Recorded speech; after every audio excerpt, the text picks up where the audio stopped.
बेटा हम इस पे union intersection we have done, ठीक है। Up to question number 8 we have completed. Now I am discussing question number 9. In question number 9, they have given you four sets A, B, C, D.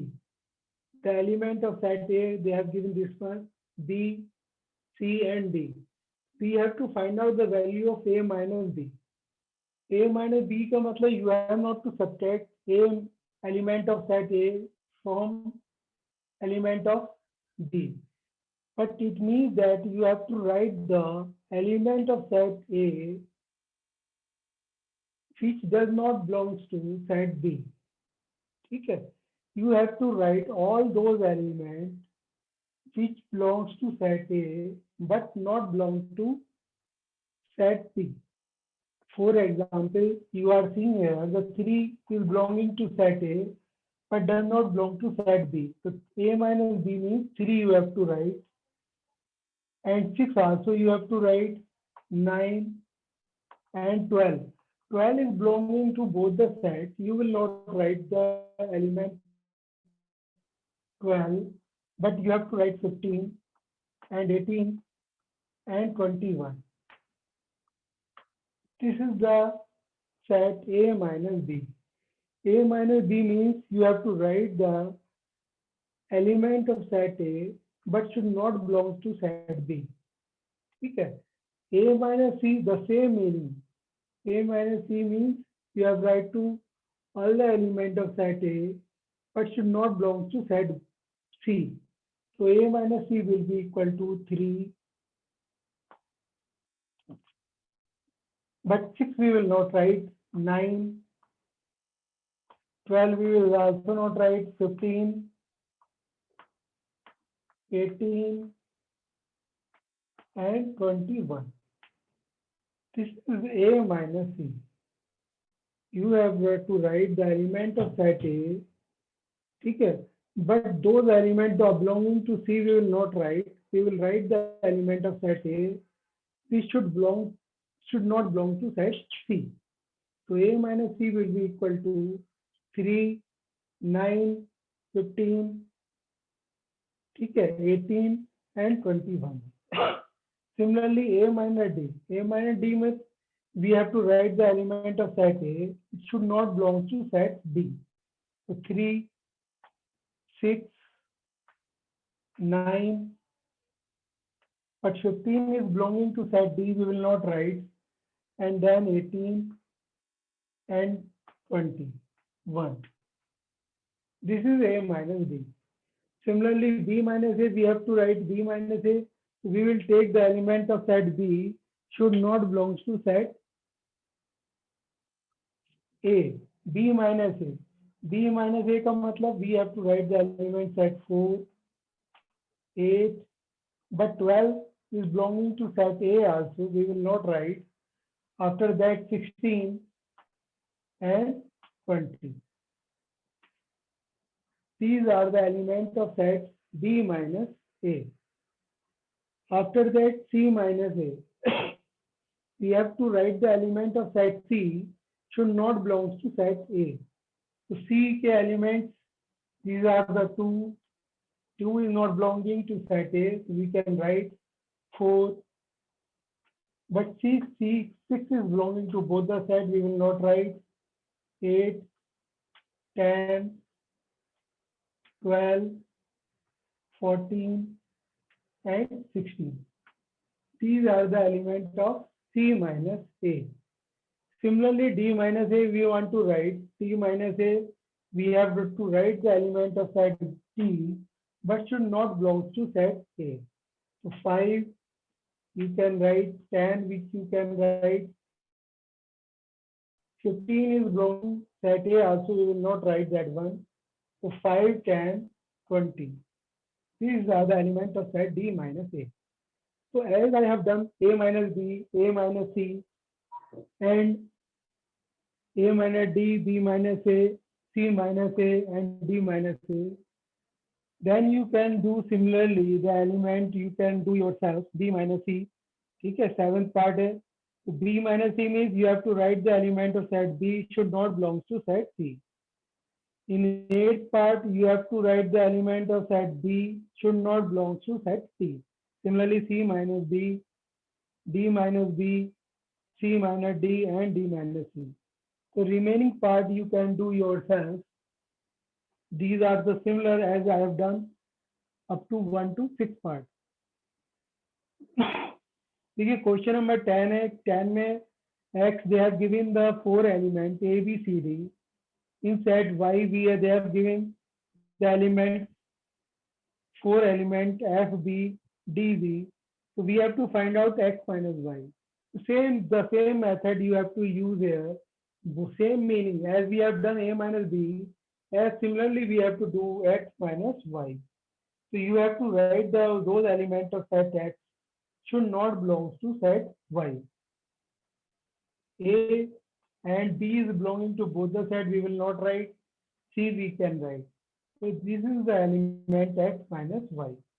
If you want to write y minus x, so you have to start from set y. F is not belonging to this set, so first you write F. B is belonging to both sets, you will not write. D is also belonging to both the sets, and the next element is C. This is y minus x. So you can do in this way, x minus y or y minus x. Now you have to write x intersection y. So x intersection y means you have to write those elements belonging to both the sets. It means both the set belonging elements are B and D. Okay, this is x intersection y. After that, the question number 11, they have given you R is the set of real number and Q is the set of rational number. Then what is R minus Q? देखिए R minus Q we have to find out. R means real number, Q means rational number. ठीक है, R minus Q will be equal to irrational number. ठीक है, because in real number we include both the numbers rational and irrational.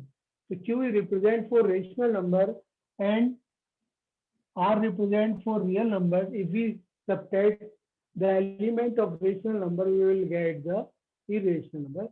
This is question number 11. Now you come to the next question 12. State whether each of the following statement is true or false. Justify your answer. 2, 3, 4, 5 and 3, 6 are disjoint set. Disjoint set are those sets which have no element common. यानी कि ठीक है, but here we are observing 3 is belonging to both the sets, so it is not disjoint set. The reason you can write, ठीक है, disjoint set are those sets which have no common element. ठीक है, दोनों का intersection अगर हम लेते हैं, it should be equal to 5, but the intersection is equal to 3, so it is not disjoint set. The next one, second part, A, E, I, O, U and A, B, C, D are disjoint set. So it is also not disjoint because there are some elements which are common, that is A. Okay, one element we are getting common, then it means it is not 5. The intersection of both the sets are not 5, so it is not disjoint set. Next one, third part, 2, 6, 10, 14, 3, 7, 11, 15. These are the disjoint sets because they have no element common. You know, 2, 6, 10, 14, 3, 7, 11, 15. Because they both are different sets and having no element common. The fourth part, 2, 6, 10 and 3, 7, 11, these are also a disjoint set because there is no element is common. So now we have completed the exercise, that is exercise 1.4. Now we are discussing next exercise, that is 1.5.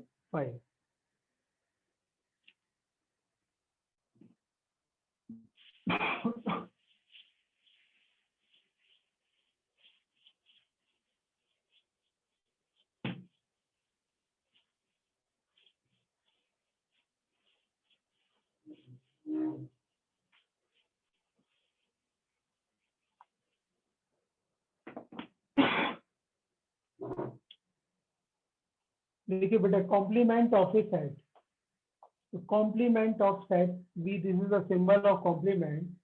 It means you have to write x such that x belongs to universal set, but x does not belongs to A.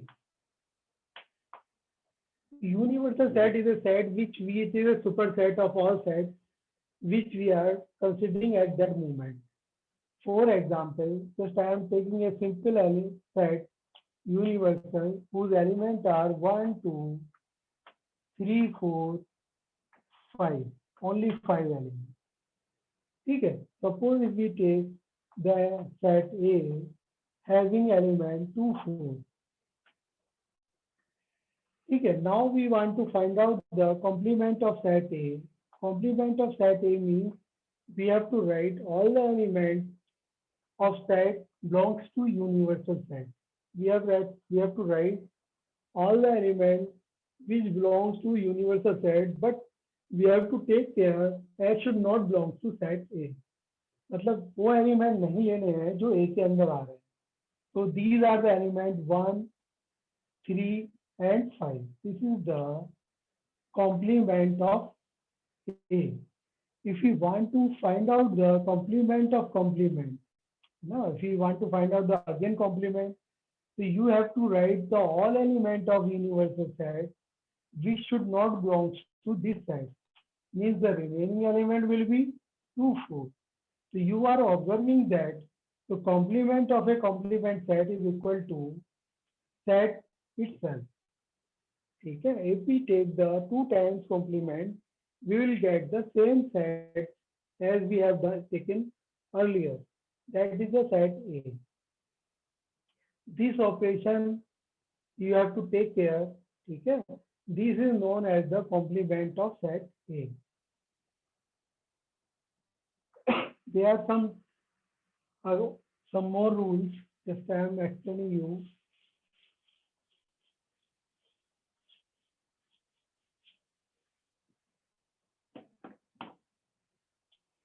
A union B complement equal to A complement intersection B complement, or A intersection B complement equal to A complement union B complement. This is known as the De Morgan law.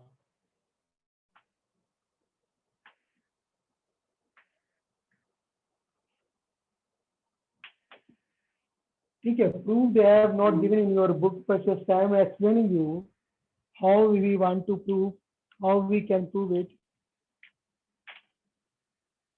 ठीक है, whenever we say two sets are equal, या two equation, there one has the left hand side, second is the right hand side.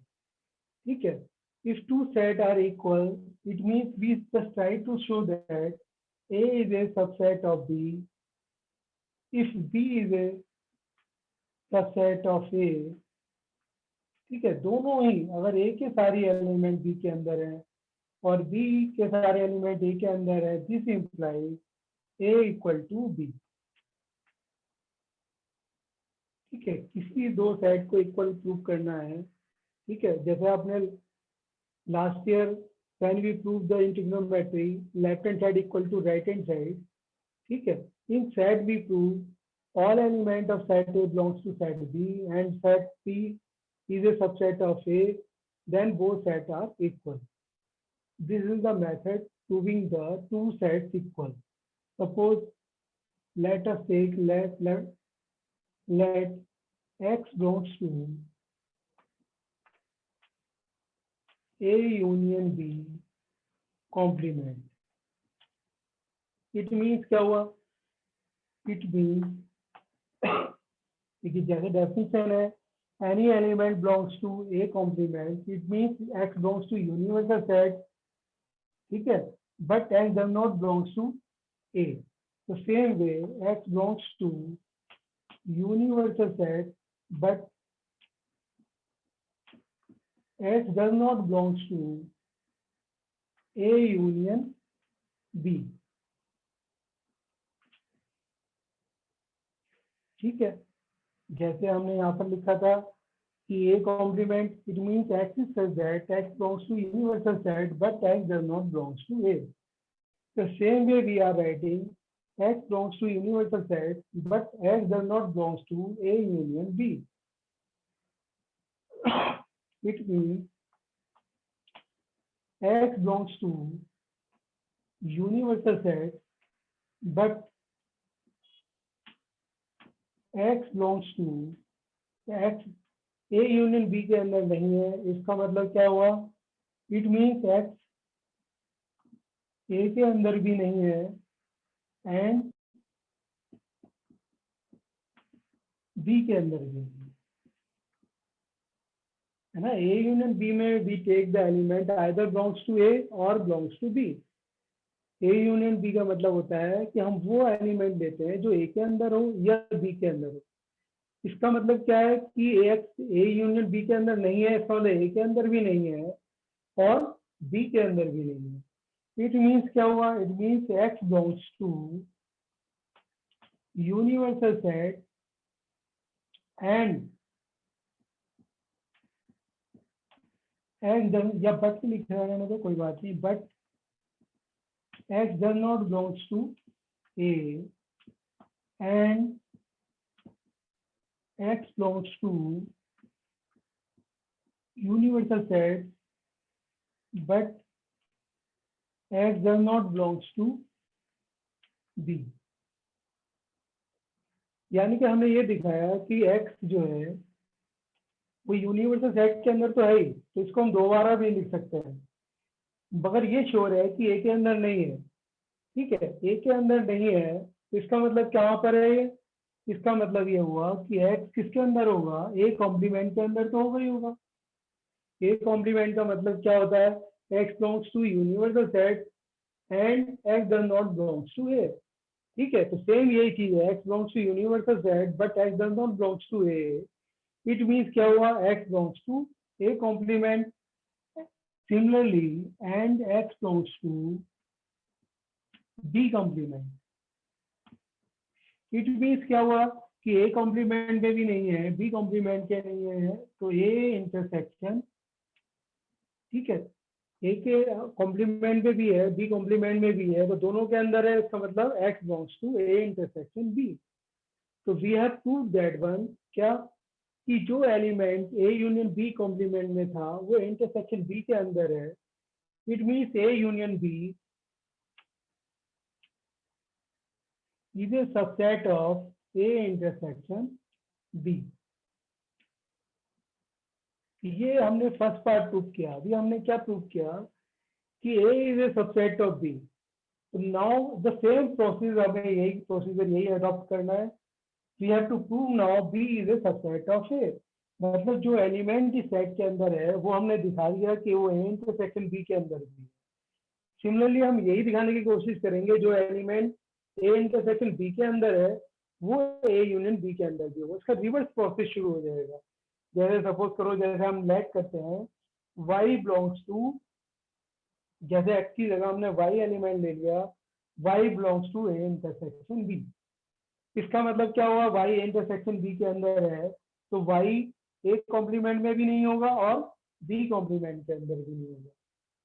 A complement में नहीं है इसका मतलब Y belongs to universal set में है और A में नहीं है. तो इसको हम रिवर्स करके इस तरीके से लिख सकते हैं और ये दिखा सकते हैं जो एलिमेंट A इंटरसेक्शन B के अंदर है वो A यूनियन B के अंदर है.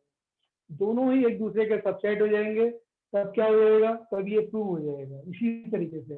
तो उसके बाद आप लिख सकते हैं जैसे मैंने ये प्रूव किया है उसका रिवर्स प्रूव करके मैं आपको दिखाना चाहूँ तो दिखा सकता हूँ.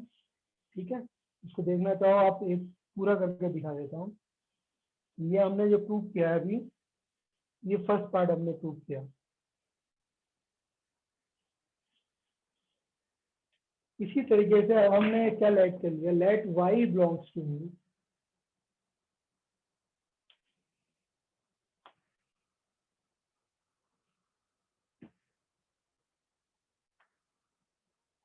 let y belongs to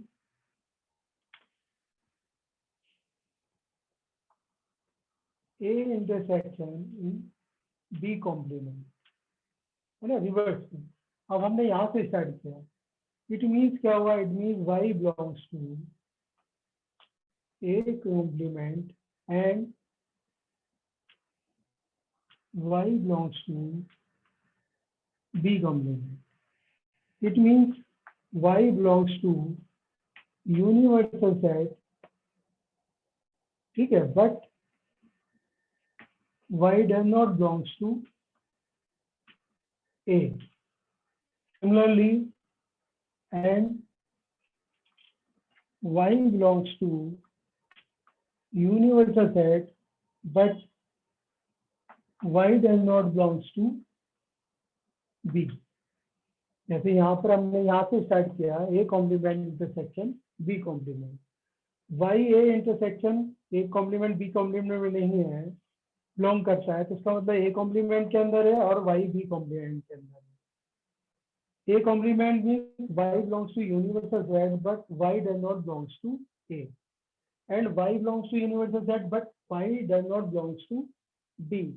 It means y belongs to universal set but तुमको ए के अंदर नहीं है और बी के अंदर भी नहीं है, ठीक है। इसका मतलब क्या हुआ कि वाई जो है ए यूनियन बी के अंदर भी नहीं होगा, है ना, दोनों के अंदर नहीं है, ए के अंदर भी नहीं है और बी के अंदर भी नहीं है। और उसको दोनों में से किसी भी एक के अंदर होता तो ए यूनियन बी के अंदर हो जाता, otherwise Y does not belongs to set A union B. It means y belongs to, इसको बिलोंग करेगा A यूनियन B के कॉम्प्लीमेंट को बिलोंग करेगा, है ना। तो हमने दिखा दिया जो एलिमेंट इसके अंदर है वो इसके अंदर भी है। तो इसका मतलब क्या हुआ, अब हमने ये दिखाया, पहले तो हमने दिखाया कि A union B is a subset of A union B complement is a subset of A complement और B कॉम्प्लीमेंट, है ना। सिमिलरली हमने अब ये दिखाया कि A union B A intersection B complement is a subset of A union B का complement। तो फ्रॉम फर्स्ट एंड सेकेंड अब हमने दोनों ही ये दिखा दिया, इसके एलिमेंट इसके अंदर है और इसके एलिमेंट इसके अंदर है, दोनों कैसे हो गए, इक्वल हो गए। तो we have proved that one कि A union B complement is equal to A intersection B intersection. तो जैसे मैंने ये प्रूव किया है, सेकंड पार्ट आप खुद प्रूव करेंगे, अपनी नोटबुक में प्रूव करके दिखाएंगे, ठीक है। एक पार्ट के मैंने दोनों तरीके से आपको दोनों रिवर्स, अदरवाइज इसको हम सिमिलरली भी लिख सकते थे, लेकिन सिमिलरली ना लिख के मैंने पूरा एक्सटेंड करके आपको बताया ताकि आपको अच्छी तरह समझ में आ जाए। तो सेकंड पार्ट आपको इसी तरीके से करना है, ठीक है।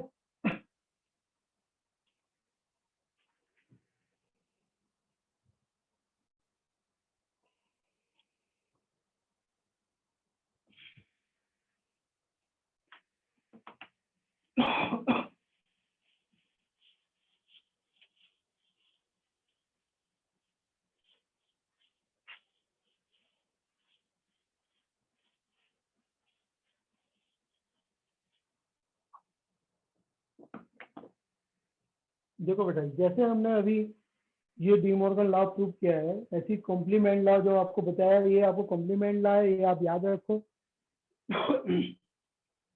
कि ए यूनियन ए का कॉम्प्लीमेंट अगर हम करते हैं ना, तो इसमें आप पूरा यूनिवर्सल सेट हो जाता है, ठीक है। यूनिवर्सल सेट में जो है ए कॉम्प्लीमेंट का मतलब है कि हम ए के एलिमेंट नहीं लेते हैं, ए के एलिमेंट भी ले लें और कॉम्प्लीमेंट ऑफ ए के एलिमेंट भी ले लें, तो क्या हो जाएगा, पूरा यूनिवर्सल सेट बन जाएगा। और ए कॉम्प्लीमेंट ऐसे सेट होते हैं जिनमें कुछ भी कॉमन नहीं होता, कुछ भी कॉमन नहीं होता, तो वो क्या होगा, आपका एम्प्टी सेट हो जाएगा, ठीक है। और ये मैंने आपको पहले ही बता दिया कि कॉम्प्लीमेंट ऑफ कॉम्प्लीमेंट क्या होता है, वो खुद ही सेट हो जाता है। ये अभी आपको एग्जाम्पल लेके हमने बताया। कि कॉम्प्लीमेंट का कॉम्प्लीमेंट करेंगे वो क्या हो जाएगा, सेट इटसेल्फ हो जाएगा।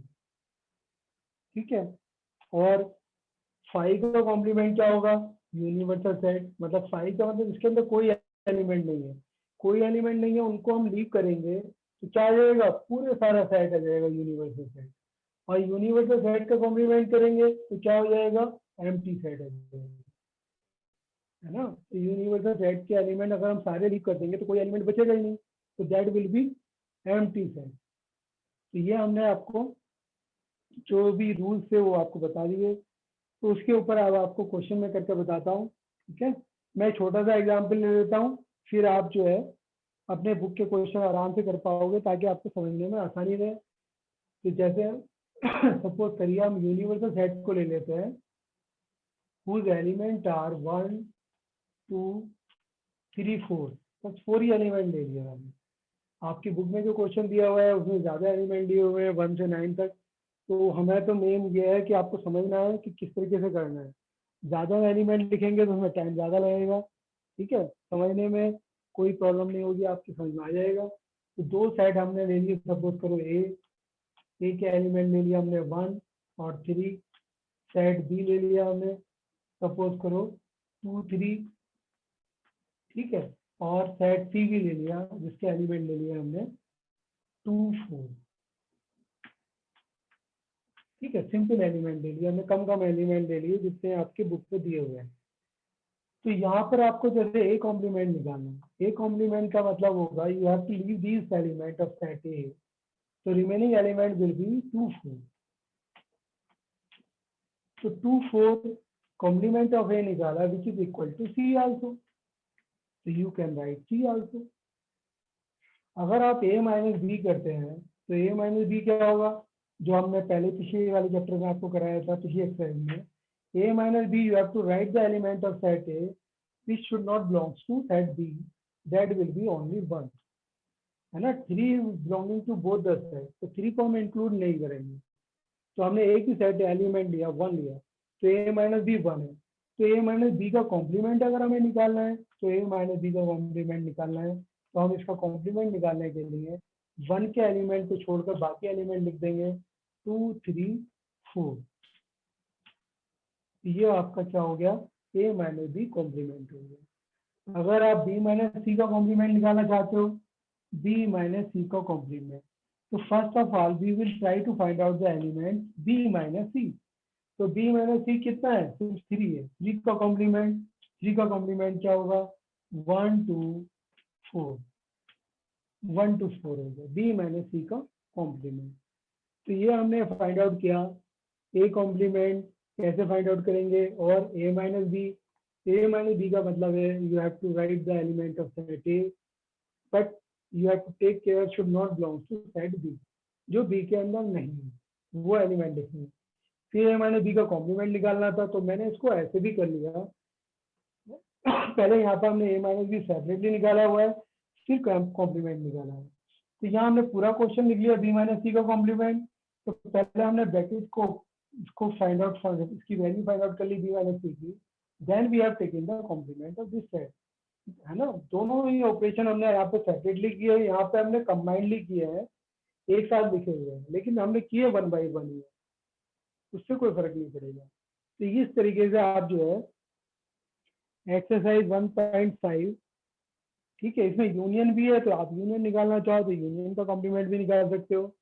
जैसे अगर आपको ए यूनियन बी निकालना है तो ए यूनियन बी कितना हो जाएगा, ए यूनियन बी अगर हम फाइंड आउट करना चाहते हैं तो ए यूनियन बी की वैल्यू होगी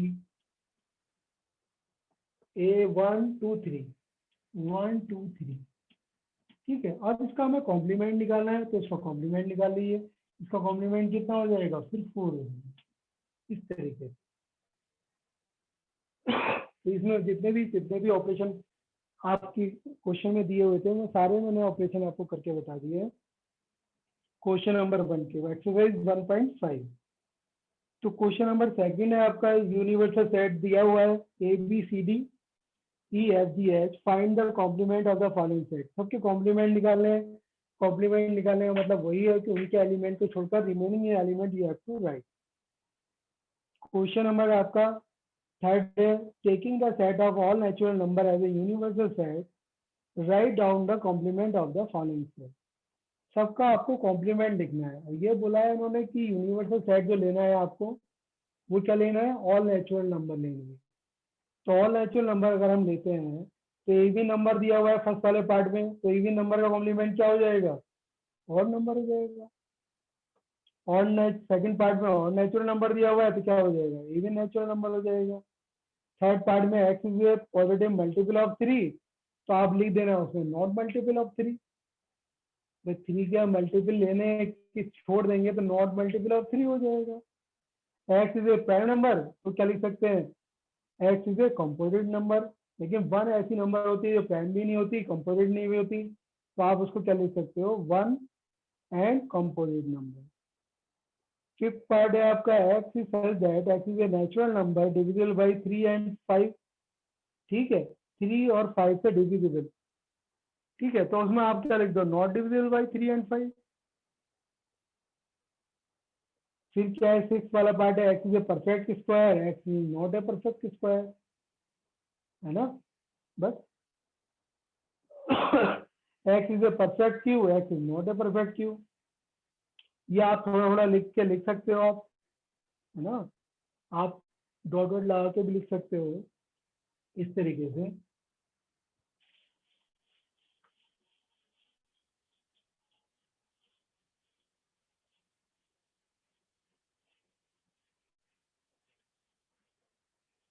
मैं नॉट ही लगा तो वही रहता सही है। ठीक है, इसमें बहुत ज्यादा सिंपल रहेगा, है ना, उसमें ज्यादा सोचना भी नहीं पड़ेगा। फिर उसके बाद है आपका x is such that x plus 5 is equal to 8।